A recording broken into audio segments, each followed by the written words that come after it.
கரசேனர் பகுதியிலே பேய் பிடித்த ஒருவன் நீங்க பைபிள்ல நிறைய இருக்குது. ஆனா உளவியல் அறிஞர்கள், சைக்காட்ரிஸ்ட், அவங்க சொல்றாங்க நிறைய மனநோயாளிகள் வராங்க. இது மனநோயா, இது சாத்தான் கோளாறா? சில அருட்தந்தையர் கூட சொல்லுவாங்க, யாராவது பேய் பிடிச்சிருக்குன்னா இது பேய் இல்லைங்க, இது மனநோயின்னு சொல்லுவாங்க. கண்டுபிடிக்கிறது கஷ்டமா இருக்கும். அவர் ஒரு உளவியல் அறிஞர் சொல்றாரு, ஒரு ஆளுக்கு பேய் பிடிச்சிருக்குன்னா அங்கே 3 அடையாளங்கள் இருக்கும். நல்லா கவனிங்க. சாத்தான் ஒரு இடத்துல இருக்கிறான் என்றால் அவனுக்குள்ளே 3 அடையாளங்கள் இருக்கும். இந்த 3 அடையாளங்கள் எங்க இருக்கிறதோ அங்கே சாத்தானுடைய ஆட்சி. யாரு? உளவியல் நிபுணர்கள் சொல்றாங்க. இந்த கரசேனர் பகுதியிலே லூக்கா நற்செய்தி 8ஆம் அதிகாரம் 26வது வசனத்திலிருந்து அந்த 3 அடையாளங்களும் இருக்கிறது. பேய் பிடித்தவனிடம் 3 அடையாளங்கள் இருக்கிறது. இன்னைக்கு நாங்கெல்லாம் கடவுளை சார்ந்தவர்களா சாத்தானை சார்ந்தவர்களா? இந்த 3 அடையாளங்களை நீங்க கண்டுபிடிச்சுக்கலாம். முதல் அடையாளம் என்ன? அந்த பேய் பிடித்தவன் எப்படி இருந்தான்? 26, 27 வசனத்தை வாசிங்க.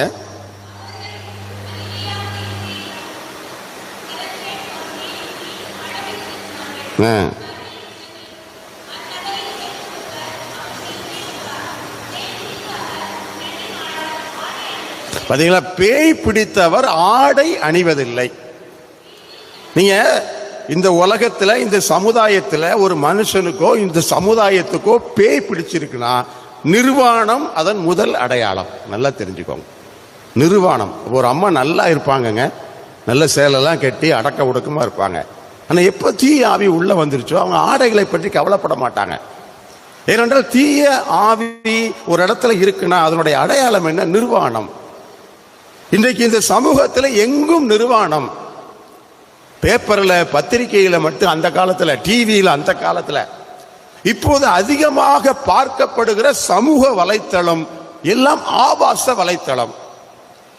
ஆபாச படங்களை பார்ப்பது என்பது இன்றைக்கு சமூகத்தில் ஒரு பழக்க வழக்கமாக மாறிக்கொண்டிருக்கிறது. பெரியவர்களுக்கு மட்டுமல்ல, சிறுவர் சிறுமிகளும் கூட. ஆபாச படம்னா என்ன? மற்றவர்களுடைய நிர்வாணத்தை பார்ப்பது. மற்றவருடைய நிர்வாணத்தை பார்க்கறதுக்கு நம்ம என்ன சொல்லுவோம்? ஏன்னா நல்லா கவனிங்க. மிஜிகொரியில அன்னை மரியாள் காட்சி கொடுத்தாங்க. அந்த மிஜிகொரியில இன்றைக்கும் மரியாள் பல்வேறு செய்திகளை கொடுத்து கொண்டிருக்கிறார். அங்கே குருவானவர் பாவ சங்கீர்த்தனத்தில் உட்கார்ந்துருக்கிறாரு. ஒரு கணவன் மனைவி பிள்ளையை கூட்டிட்டு வராங்க, மகனை கூட்டிட்டு வராங்க. மகன் 5ஆம் கிளாஸ் படிக்கிறான். அவனை கூட்டிட்டு வந்து அப்பா அம்மா சொல்றாங்க, ஃபாதர், போன வருஷம் வரைக்கும் நல்லா படிப்பான், கிளாஸ்ல அவன் தான் ஃபர்ஸ்ட், 9 மணிக்கு ஸ்கூல்லாம் 8:30 போயிடுவான், நல்லா சுறுசுறுப்பாப்பான், நல்லா சாப்பிடுவான், நல்லா இருக்கான். ஆனா இந்த 1 வருஷமா பாருங்க, ஸ்கூலுக்கு போக மாட்டேங்கிறான். அவனுக்கு சாப்பாடு பிடிக்கல. கிளாஸ்ல அவன் தான் கடைசி, எல்லா பாடத்திலையும் ஃபெயில் ஆகிறான்.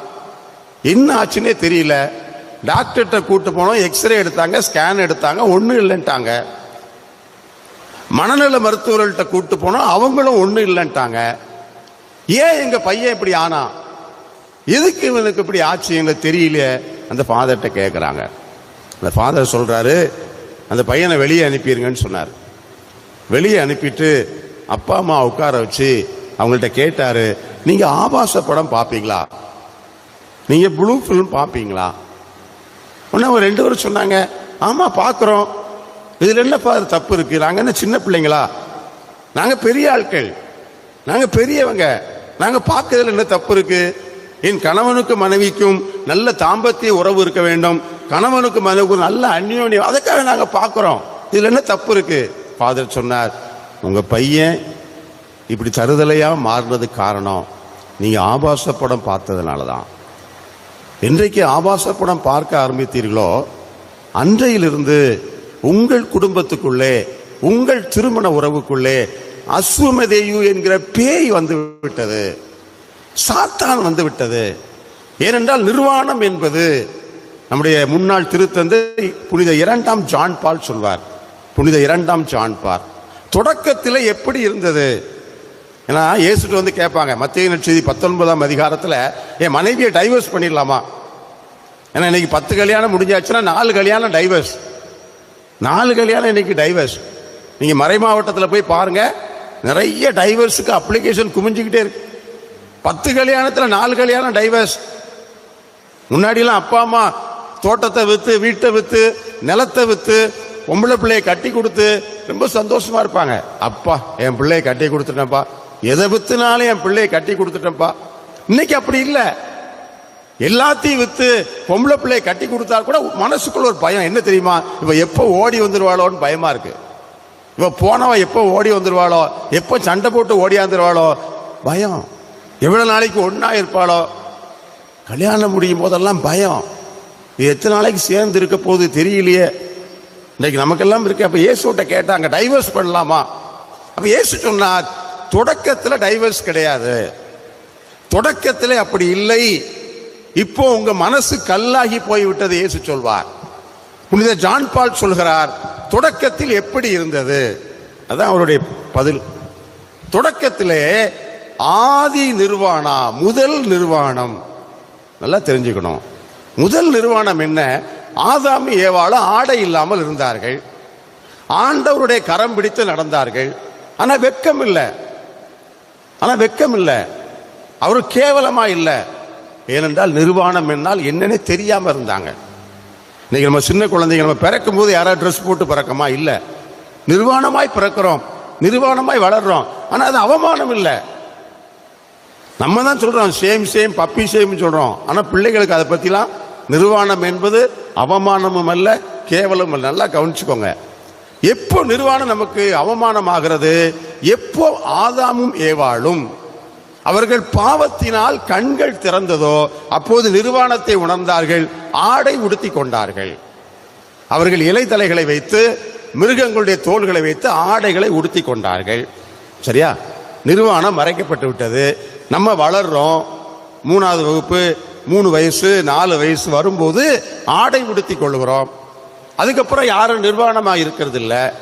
ஆனால் அதற்கு பின்னால் எப்போது ஒரு பெண் நிர்வாணமாகிறாள், எப்போது ஒரு ஆண் நிர்வாணமாகிறாள்? ஒரு பெண் தன் கணவன் முன்னால் நிர்வாணமாகிறாள், ஒரு ஆண் தன் மனைவி முன்னால் நிர்வாணமாகிறான். அது அவமானம் இல்லை, அது கேவலம் இல்லை, அது ஷேம் இல்லை. ஏனென்றால் ஒரு ஆணினுடைய நிர்வாணம் தன் மனைவிக்கு சொந்தம், ஒரு மனைவியினுடைய நிர்வாணம் தன் கணவனுக்கு சொந்தம். அது தவிர நிர்வாணத்தை ஆண்டவர் அனுமதிக்கல. கணவன் மனைவி மட்டும்தான். ஆதாமேவாளிடமிருந்து அதே நிர்வாணம் கணவனுக்கும் இன்னொருடைய நிர்வாணத்தை பார்ப்பதற்கு யாருக்கும் உரிமை இல்லை, அது பாவம். ஒரு ஆண் யாருடைய நிர்வாணத்தை பார்க்க முடியும்? மனைவியினுடைய நிர்வாணத்தை பார்க்கலாம். ஒரு பெண் தன் கணவனுடைய நிர்வாணம், அது அல்லாமல் மற்ற எல்லாம் பாவம். ஆபாச படத்தில் என்ன நடக்கிறது? இன்றைக்கு உலகத்திலே பல்லாயிரம் கோடி ரூபாய் இந்த ஆபாச படங்கள் தயாரிக்கிறதுக்கு இன்றைக்கு பண்ணிக்கிட்டு இருக்காங்க. அது இன்ஸ்டாகிராம்னு ஒரு ஆப் இருக்கு.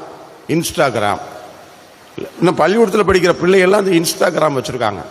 அந்த இன்ஸ்டாகிராம்ங்கிற ஆப்பை வச்சுக்கிட்டு இந்த பிள்ளைங்க சொல்லுவாங்க, எங்கள் ஃப்ரெண்ட்ஸோட பேசிக்கிட்டு இருக்கிறோம், நாங்கள் இதை தப்பாலாம் பயன்படுத்த மாட்டோம்.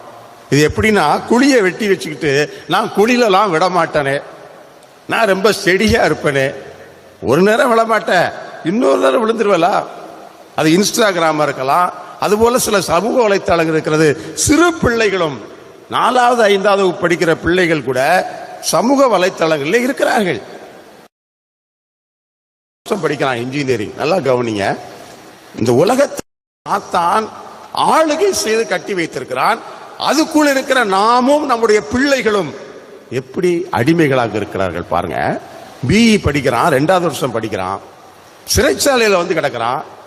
அவன் அடிக்கடி தற்கொலை பண்ணணும்னு முயற்சி பண்றான். அதனால என்கிட்ட பேச கூட்டிட்டு வந்தாங்க அந்த பையன்.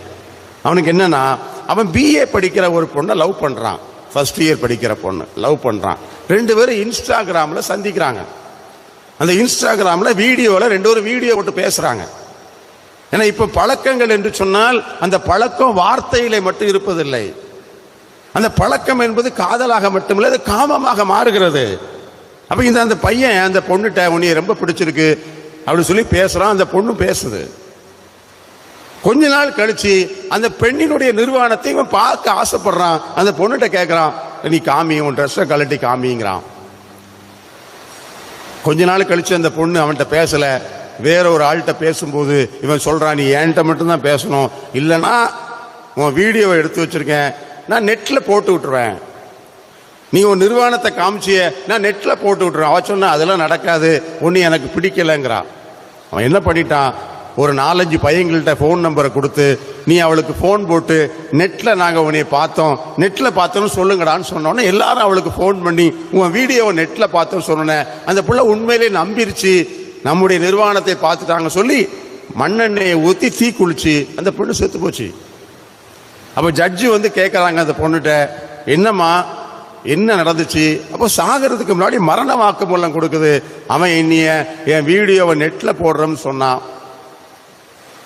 4 பேர் பார்த்துட்டு என்கிட்ட சொன்னாங்க, எனக்கு அவமரியாதை ஆகிப்போச்சு, இனிமேல் சமுதாயத்தில் எப்படி நம்ம வெளியே நடமாட எனக்கு பயமாயிடுச்சு, வாழ்றதுக்கு ஆசை இல்லை, மண்ணெண்ணை ஊற்றி நான் தீ குளிச்சுட்டேன். அவன் செத்து போயிட்டான். அந்த பொண்ணு இவன் சிறைச்சாலையில் இருக்கிறான். இவன் பிஇ படித்து இன்ஜினியர் ஆகணும், அந்த பிள்ளை பிஏ படித்து எம்ஏ படித்து IAS ஆகணும். அவன் செத்து போயிட்டா, இவன் சிறைச்சாலையில் இருக்கிறான். எங்க மாறி போச்சு பாருங்க. அவனுக்கு அதை விட இன்னொன்னு என்ன தெரியுமா, அந்த பையன் காலேஜ் படிக்கிற பையன், செகண்ட் இயர் பையன். அவன் சொல்றான், இந்த பிள்ளை இறந்து போனது மட்டும் எனக்கு பயம் இல்லை, என் செல்போன்ல இன்ஸ்டாகிராம்ல திருமணமான பெண்கள் 40 பெண்களுடைய இன்ஸ்டாகிராம்ல பழகி அவர்களுடைய நிர்வாணம் என் மொபைல் இருக்கு. இன்னைக்கு ஜட்ஜோட மேசையில் அது இருக்குது. அதை திறந்து பார்த்தால் நிச்சயமாக எனக்கு தூக்கு தண்டனை உண்டு.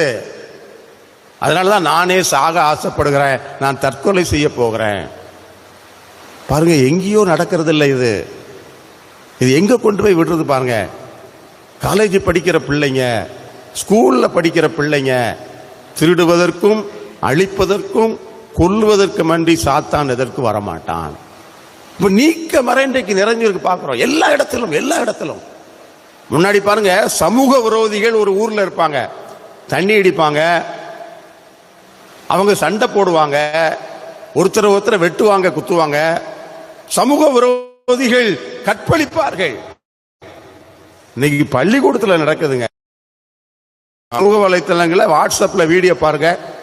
பள்ளிக்கூடத்தில் பொம்பளை பிள்ளைங்க தண்ணி அடிக்குது, பள்ளிக்கூடத்தில் பையன் வாத்தியார கத்தியால குத்துறான், பள்ளிக்கூடத்தில் படிக்கிற பொண்ணு இன்னொருத்த கற்பழிக்கிறான், பள்ளிக்கூடத்தில் 9வது பிள்ளை கற்பமாகுது. என்ன நடந்துகிட்டு இருக்கு? எங்கேயோ இல்ல, நம்முடைய பிள்ளைகள். நாம் கடவுளை சார்ந்தவர்களாக இருக்கிறோமா, நாம் சாத்தானை சார்ந்தவர்களாக இருக்கிறோமா? அடிப்படையான கேள்விதான். அப்ப இந்த சமூகம் மட்டுமல்ல, நம்முடைய குடும்பம், நம்முடைய தலைமுறை எல்லாம் சாத்தானை சார்ந்தவர்களாக மாறிக்கொண்டிருக்கிறார்கள்.